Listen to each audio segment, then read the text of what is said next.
the capacity to deliver aid exists. And so the need for a bespoke entity, a new entity that has no track record of delivering in one of the most complex environments in the world, there's simply no need for it. Welcome to Global Dispatches, a podcast for the foreign policy and global development communities and anyone who wants a deeper understanding of what is driving events in the world today. I'm your host, Mark Leon Goldberg. I am a veteran international affairs journalist and the editor of UN Dispatch. Enjoy the show.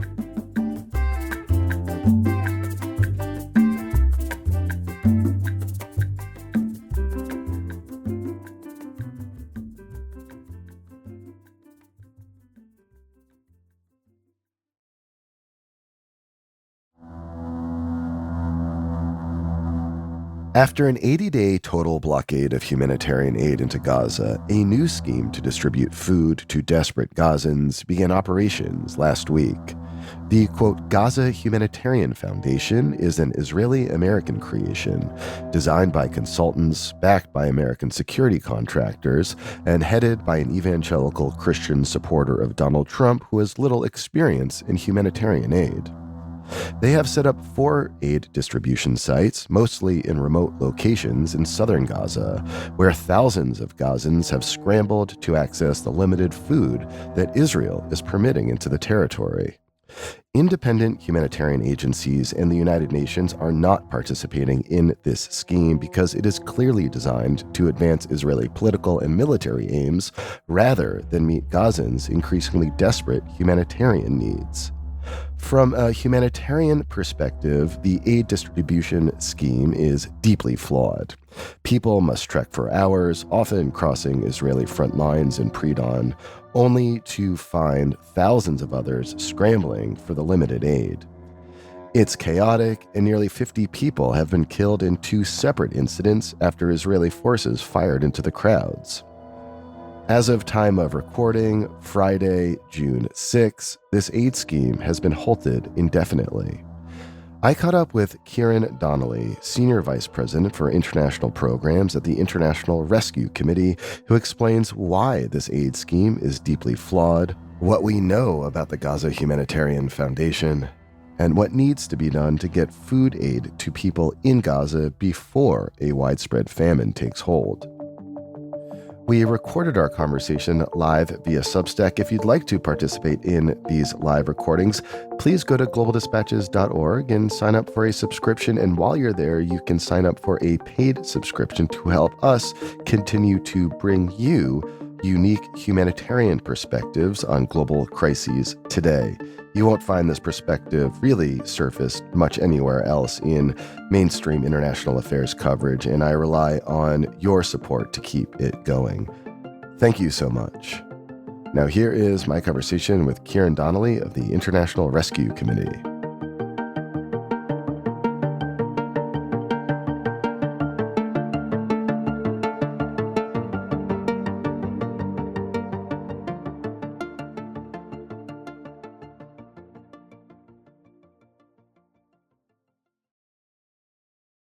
We're going to focus our conversation today on this really fraught and, in my view, shambolic Israeli Gaza aid operation that has been roundly criticized by humanitarian professionals. The United Nations is boycotting it.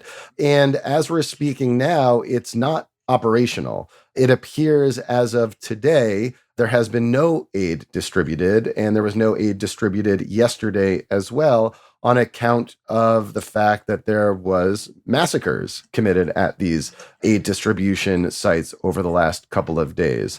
I want to discuss that all with you. But before we get there, I want you to sort of set the humanitarian scene in Gaza, as it were, before this aid operation got underway.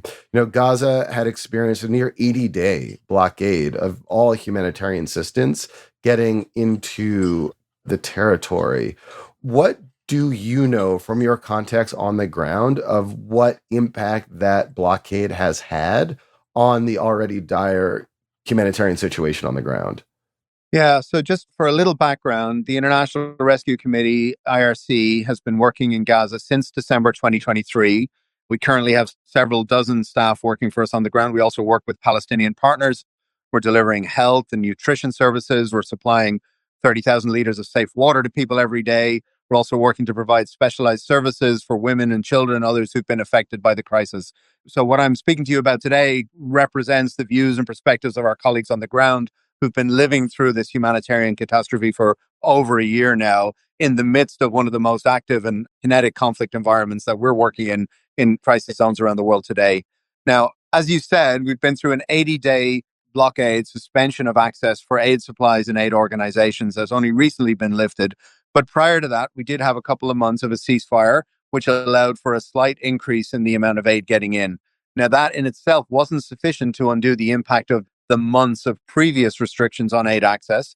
And so what we've got on the ground really is kind of an absolute humanitarian catastrophe, right? You've got over 2 million people who have been deprived of access to healthcare, access to social services, most of whom have been displaced from their homes, living in very rudimentary conditions, unsanitary conditions, and for whom access to food and the basic essentials of life has become increasingly difficult over recent months. And that's only compounded by the effect of this 80-day blockade. So, what we hear from our staff on the ground is that families of 5 or 6 people are going to bed sharing a single piece of bread for their meal before going to bed every night, that people are having to decide among family members who accesses food, that what is available in the shops is increasingly expensive and out of the reach of most people. But also, for example, bags of flour that are spoiled are being sold, so people don't even have access to adequate food. So really a dire situation. And just by the numbers of the population, 100% of the population considered to be acutely food insecure. 470,000 people, nearly 500,000 people in that number are at IPC level 5, the highest levels of food insecurity. That's famine-like conditions. So really a dire, life-threatening situation for the population on the ground. How does the humanitarian crisis on humanitarian metrics compare to other really deeply problematic humanitarian crises around the world, like, say, Sudan? I know the numbers are larger in Sudan because it's a far larger population, but how do you compare like the scale and the intensity of the crisis in Gaza compared to other places today?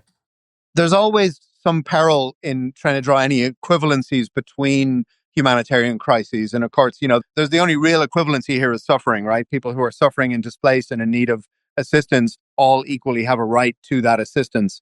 As you say, the numbers in a crisis like Sudan outweigh the numbers in Gaza. Over 9 million people displaced and tens of millions of people in need of food and other support in Sudan.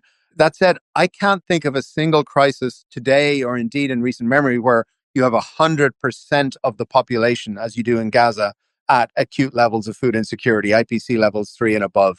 The access constraints in Sudan are incredibly challenging, particularly in areas where there's active fighting, as we saw the recent attacks on a WFP and UNICEF convoy, in which 5 of their staff tragically lost their lives earlier this week, highlighting the dangers for aid workers. But again, in Gaza, I think the pattern of incidents in which humanitarian workers, UN staffers, NGO staffers, and facilities have been struck in incidents also exceeds, I think, on a proportional basis, what we see in many crisis zones around the world. It's consistent with the trends and patterns we see, but in terms of the severity and acuity of it, I think it makes it the most dangerous place in the world for civilians, the most dangerous place in the world for aid workers.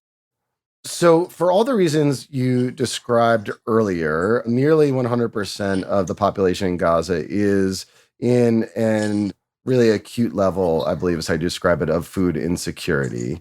And for those reasons, the Israeli government, came under considerable pressure to finally release some aid and lift its blockade to a certain degree, and came up with this Gaza Aid Foundation as a mechanism to deliver aid.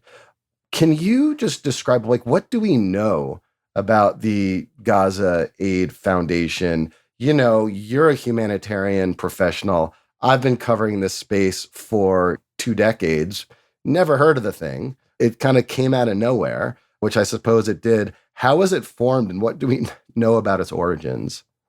Yeah, I don't know much more than you do about the origins of it. I've been in the sector for 25 years, but this organization has only been not even 25 days, as far as I know. It's been formed in recent weeks as a bespoke entity to deliver aid in Gaza, as I understand it. The origins of it coming together, there's certainly been some speculation in the media about that, but nothing that I could speak to with any authority. What I can say, though, and what I think is really important to emphasize, is that for anybody in the Israeli authorities or their supporters or anybody at all who's interested in delivering assistance to people in Gaza who desperately need it, there is an obvious solution to that, which is the existing aid infrastructure on the ground, both through the United Nations, UNRWA, and its partners in the UN and the humanitarian communities, groups like ours. We have 27 pallets, that's about 6 tons of supplies waiting to get into Gaza. We weren't able to get it in due to the blockade. It's still waiting to get outside. We have collectively across the humanitarian sector, we have networks of staff and distribution points that can be leveraged. The capacity to deliver aid exists. And so the need for a bespoke entity, a new entity that has no track record of delivering in one of the most complex environments in the world, there's simply no need for it. Well, look, it has a bit of a track record now. It's been operational for a little less than a week. Can you just describe as best you know how this Gaza Humanitarian Foundation aid distribution works? What role, say, American security contractors play, what role the Israeli government plays, and where and how this aid, to the extent that it has been distributed, was distributed? So there's a lot that I don't know. And I want to be careful not to speculate on things that I don't know about in terms of who specific groups are on the ground and what they're doing. But what I can tell you is that if you want to go about setting up food distribution for 2 million people living on the edge of starvation, the very last thing you do is set up a limited number of distribution points that force people to walk for miles over difficult and dangerous terrain through highly militarized conflict zones, putting themselves and their families at risk. The kind of scenes we've seen on the ground in Gaza over the last few days as the Gaza Humanitarian Foundation started its distributions were entirely predictable and entirely avoidable. Essentially, by setting up the aid program in that way, they have put people at risk and in harm's way. And tragically, that's what we've seen unfold on the ground. Yeah, I mean, it is for these reasons that, it would appear the way in which this aid is designed, a limited number of distribution points, all more or less located in one part of Gaza, potentially, presumably, in order to get people to move towards that part of Gaza as part of a population displacement scheme. That, many humanitarian agencies, the UN, kind of looked at how this was designed and understood that this is not designed based on humanitarian principles, but probably political and security principles from Israel's perspective. And so they boycotted this scheme. Can you just describe, what are those humanitarian principles that this aid distribution scheme seems to be violating? Yeah. There's a lot of speculation around the intentionality around how this scheme was set up and why it was created. And obviously, I'm not in a position to speak to that, not having been I involved am. in the process. So I will I leave can you to freely make that speak on that. speculation. You're a humanitarian. You can't. Yeah. Exactly. Let me talk about humanitarian principles. And it's easy when we get into humanitarian principles to get into somewhat arcane conversations or discussions of kind of some of these philosophical contexts, but they are really practical concepts at the end of the day. And the four core principles that we speak about, as I think you and many of your listeners probably know, are humanity, independence, neutrality, and impartiality. They all have very specific meanings in the context in which we work. But essentially, they mean that humanitarian aid should be set up, designed, and delivered in ways that are separate from the political and security aims of parties to a conflict, that they should be done in a way that aid is delivered to people on the basis of their vulnerabilities and their immediate needs on the ground and no other criteria or characteristic, and that it should be done independent of political agendas.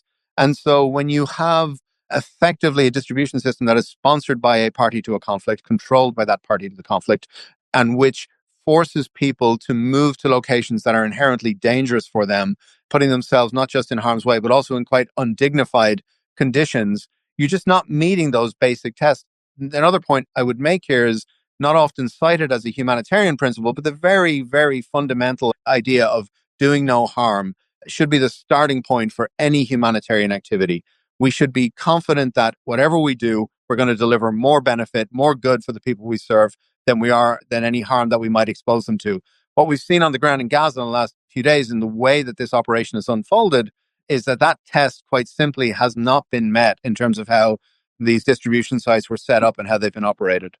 This Gaza Humanitarian Foundation scheme to me really kind of harkens and bears a lot of similarity to the ill-fated humanitarian pier scheme that we were talking about like a year ago. The idea that the United States would build a pier in Gaza and help ship aid through that pier. Like this new Gaza Humanitarian Foundation aid distribution schemes, number one, it didn't really work on logistic and technical grounds. And number two, bigger picture, it was unnecessary because fundamentally, as you made the point earlier, you have like thousands of trucks on the other side of the Gaza border ready and willing to roll over that border in a very small, geographic area and distribute aid. You don't need to come up with these kind of concocted schemes to get aid in where you have just ready and willing humanitarians on the border. It's all a political decision.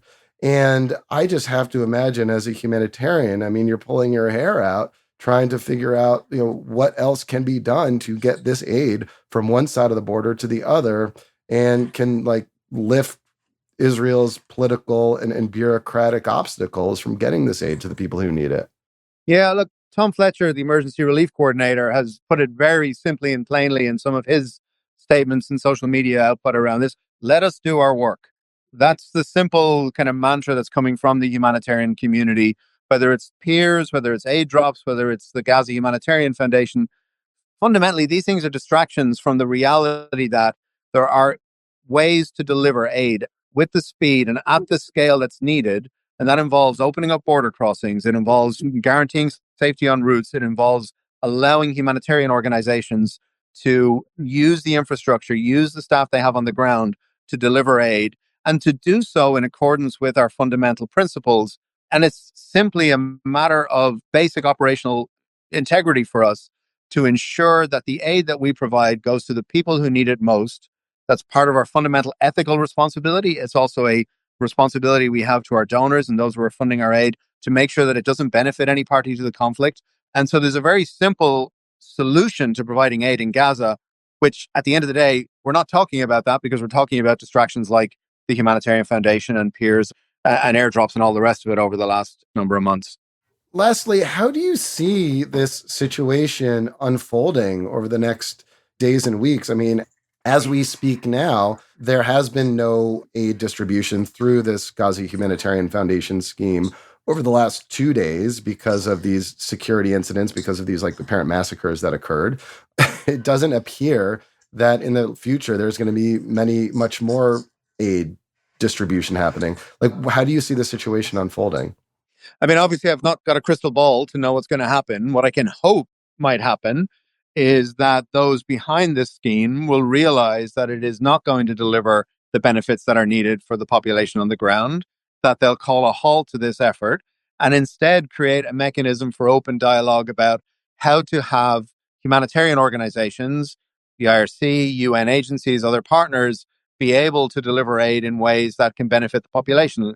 We, in every conflict zone we work in around the world, we stand ready to engage and talk with any party to the conflict in order to be able to provide sufficient assurances around the independence, the impartiality, the neutrality of our operations. That remains very much the case in Gaza today. We're ready to get to work. We just need the facilitation, the support, the space to be able to do it.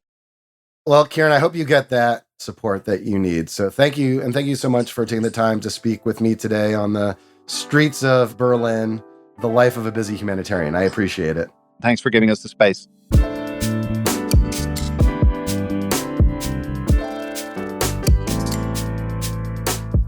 Thanks for listening to Global Dispatches. The show is produced by me, Mark Leon Goldberg. It is edited and mixed by Levi Sharp. If you are listening on Apple Podcasts, make sure to follow the show and enable automatic downloads to get new episodes as soon as they're released. On Spotify, tap the bell icon to get a notification when we publish new episodes. And of course, please visit globaldispatches.org to get on our free mailing list, get in touch with me, and access our full archive. Thank you.